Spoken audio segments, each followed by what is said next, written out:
The tape. I've cleaned out hundreds of abandoned buildings in my 20 years on the job, but the old Holwell office complex was different. The air felt wrong the moment I stepped inside, like walking into a place that didn't want to be remembered. Every sound echoed too long. Every shadow clung to the walls as if afraid to move.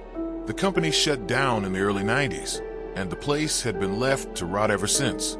My task was simple: clear the debris, catalog anything valuable, and lock up before sunset. By the third floor, my flashlight was dying. The air smelled like wet drywall and old electricity. I turned a corner into a narrow corridor lined with flickering lights, and that's when I saw it. A broken ceiling tile hanging loose, just above an old supply closet door. Something about it bothered me. It was just out of place, like someone had pried it open recently. I dragged a chair over and reached inside. My hand brushed against something cold and smooth, a VHS tape, unmarked except for a single word scratched into the label: play. I don't know why I didn't just throw it away. Maybe it was curiosity, or maybe it was something else. An invisible pull that made me slip it into my bag and take it home that night. My old VCR still worked, though I hadn't used it in years. I slid the tape in, pressed play, and the screen flickered to life with static. The footage began with someone holding a camera, their breathing heavy and uneven. Fluorescent lights buzzed overhead, illuminating endless yellow hallways, each one identical to the last. The wallpaper was stained with damp patches, and the carpet looked like it had been soaked and dried 1,000 times. At first, I thought it was some kind of art project, until I realized there were no cuts, no edits, and the cameraman's voice sounded terrified.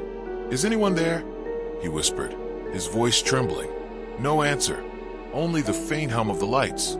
He turned a corner, and the hallway stretched longer than before, impossibly long. The geometry didn't make sense. I leaned closer to the screen, and my living room light suddenly flickered. I laughed nervously, telling myself it was a coincidence. But the man on the tape began running, panting hard, as something clicked and scraped behind him. The camera jostled violently, catching glimpses of movement, too quick to make out. He ducked into a side room and slammed the door. His whisper filled my living room. "It's following me. It knows I'm recording." For a few seconds, there was silence, then a low, mechanical groan that seemed to vibrate through the walls of my house. I froze. The man peeked through the crack in the door, and in the dim light of the hall, something shifted, a tall, distorted shadow crawling along the walls like liquid. Then the footage glitched.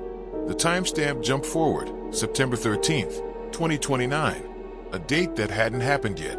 The man's voice returned, but he wasn't speaking English anymore.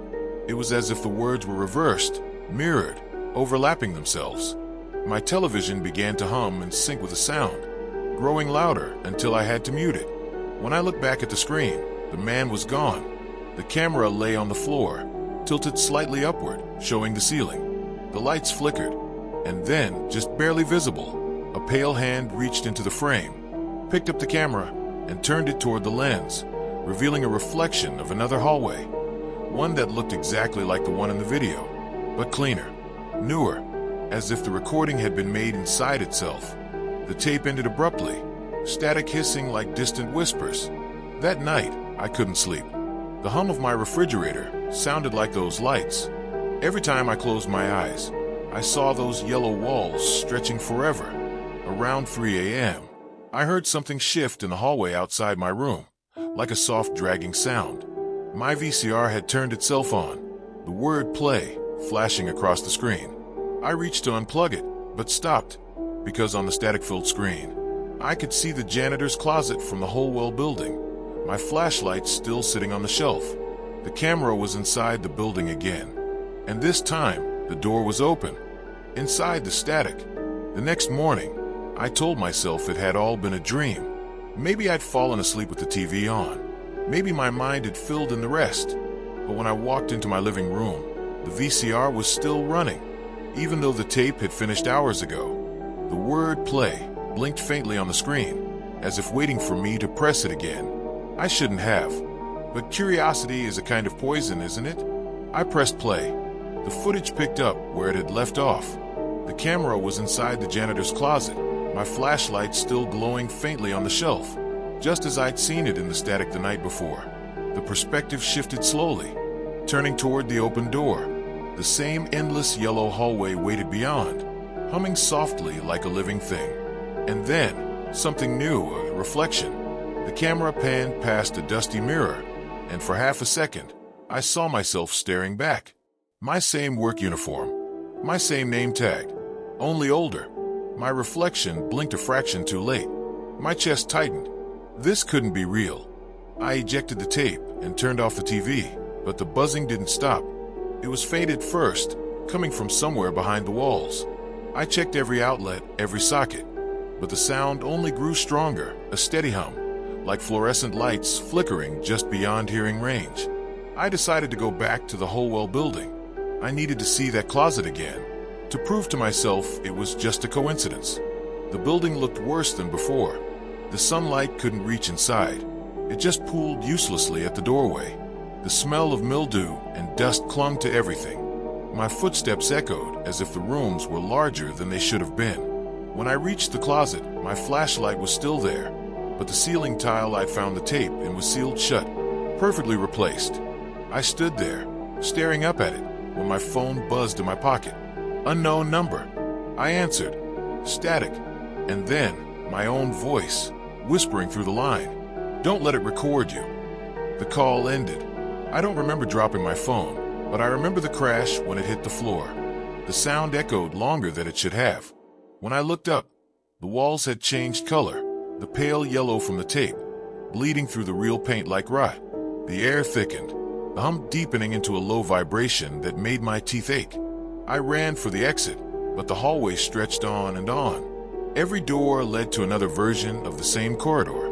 My flashlight flickered, and for a moment, I thought I saw movement, a figure, just around the corner. It wasn't walking, it was gliding. I turned and bolted into the nearest room. Inside, the walls were warped, corners bending wrong, floor tilting slightly upward.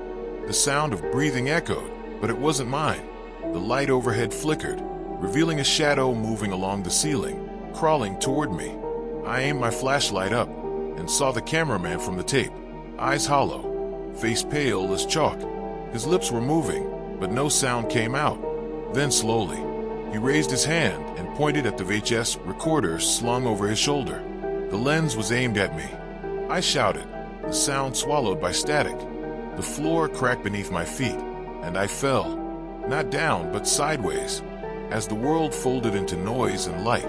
When I woke up, I was lying on the carpet, yellow walls, buzzing lights, no exits. My flashlight flickered on, and there it was, the camera, lying in front of me, still recording. I picked it up, hands shaking, and looked into the lens. The timestamp read October 24th, 2025. Today's date. And behind me, in the reflection of a broken mirror, I could see the janitor, me, watching from the other side of the screen, trapped in the world I used to call real. I screamed, but the sound came out distorted, looping back into my own ears like an echo from another life.